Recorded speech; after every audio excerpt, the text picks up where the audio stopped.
Pension బీసీలకు ప్రతి నెల 4,000 రూపాయలు చొప్పున 12 నెలలకి 48,000 రూపాయలు, అంటే దాదాపు 2.5 లక్షలు సంవత్సరానికి వాళ్ళకి ఆసరాగా అండగా నిలబడే విధంగా చంద్రబాబు నాయుడు గారు ఇవాళ ఆలోచన చేసి ఇస్తే దాని గురించి మీరు మాట్లాడుతూ ఉన్నారా?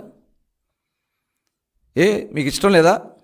బలహీన వర్గాలకి 50 సంవత్సరాలకి 4,000 రూపాయలు ఇవ్వడం మీకు ఇష్టం లేదా? చెప్పండి. ముఖ్యమంత్రి గారు మీకు నిజంగా బీసీల పట్ల చిత్తశుద్ధి ఉంటే ఇది అమలు చంద్రబాబు నాయుడు గారు ప్రకటించినందుకు మీరు అభినందించాలా?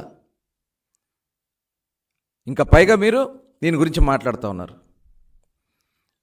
ఇవాళ రక్షణ చట్టం మేం బాధితులం, మేము వాళ్ళ అనేక మందిమి మా మీద దాడులు చేసి మేము పోలీస్ స్టేషన్కి వెళ్తే మా మీద ఎదురు కేసులు పెట్టించుకుని జైలుకి పంపించారంటే ఎంత దుర్మార్గం. ఆడబిడ్డల మీద అఘాయిత్యాలు చేసి ఊరేగుతూ ఉంటే బాధితులనేమో పోలీస్ స్టేషన్లో, బాధితులనేమో జైళ్లలో పెట్టించి బీసీలకి భయాందోళనతో ఉన్నటువంటి బీసీలకి మేమున్నాం తోడుగా రక్షణ చట్టం తీసుకొస్తామని చెప్పి ఇవాళ ప్రకటించడం తప్పంటారా? బీసీలకి రక్షణ చట్టం వద్దంటారా?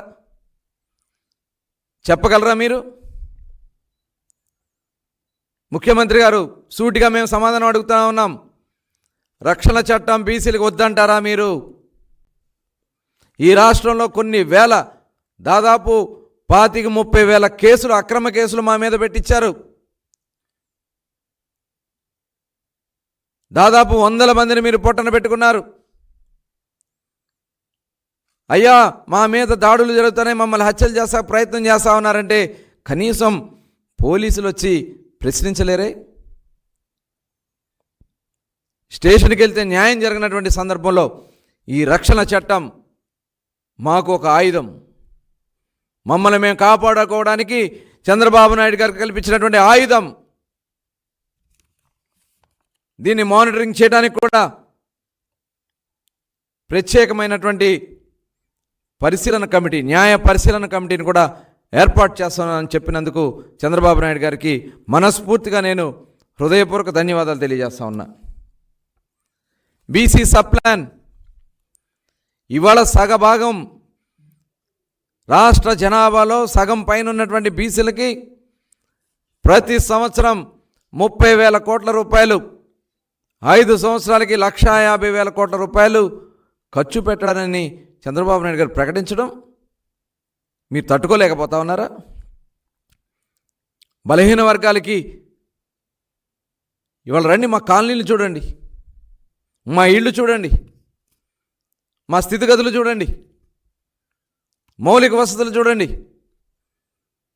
గతంలో ఎన్ఆర్జీఎస్ కింద కూడా మ్యాచింగ్ పెట్టించి ఆ రోజున లోకేష్ గారు మంత్రిగా, పంచాయతీరాజ్ శాఖ మంత్రిగా గ్రామాల్లో సిమెంట్ రోడ్లు వేసుకున్నాం, డ్రైన్లు వేసుకున్నాం. కానీ ఈరోజు మొత్తం కూడా నిర్వీర్యం చేసేసారు. మురికి కూపాలుగా మారిపోయినాయి. తాగడానికి నీళ్ళు లేవు. ఆడబిడ్డలు గ్రామాల నుంచి కిలోమీటర్ల లెక్కన బిందులు మోసుకుంటూ ప్రయాణిస్తున్నటువంటి మా గ్రామాలను చూడండి. మా మౌలిక వసతులు కల్పించుకోవడానికి, మా బ్రతుకులు బాగు చేసుకోవడానికి 1,50,000 కోట్లు 5 సంవత్సరాల్లో ఖర్చు పెడతానికి సబ్ ప్లాన్లో ఏదైతే ఇవాళ డిక్లరేషన్లో పెడితే దీన్ని మీరు తట్టుకోలేకపోతా ఉన్నారా? దీని గురించి చంద్రబాబు నాయుడు గారిని విమర్శిస్తూ ఉన్నారా? ఇవాళ స్థానిక సంస్థల రిజర్వేషన్లు ఆనాడు అన్నగారు తీసుకురావడం వల్ల చాలామంది రాజకీయంగా సామాజిక వర్గాలు ముందుకు వచ్చినాయి. ఇవాళ ఆ సామాజిక వర్గాలకి 34% నుంచి 24% కోసింది ఈ జగన్మోహన్ రెడ్డి. 10% కోత విధించడం వల్ల 16,800 మంది రాజ్యాంగపరంగా మేము కుర్చీలు కోల్పోయాం. దాన్ని మళ్ళీ పెంచుతామని చెప్పడం చంద్రబాబు నాయుడు గారు చేసిన తప్ప. అంటే బీసీలకి పదవులు కల్పించడం మీకు నచ్చదా? మీరు కూర్చోమంటే కూర్చోవాలి, నుంచోమంటే నుంచోవాలి, అలాంటి పదవులు మీకు మాట్లాడుతూ ఉన్నారా? ఇవాళ పంచాయతీరాజ్ ఏదైతే కేంద్ర ప్రభుత్వం నుంచి వస్తున్నటువంటి పంచాయతీలకు రావాల్సినటువంటి నిధులు దారి మళ్లించుకుని ఇవాళ పంచాయతీల్లో అభివృద్ధి లేకుండా చేసినటువంటి ఘనత ఈ ముఖ్యమంత్రిది.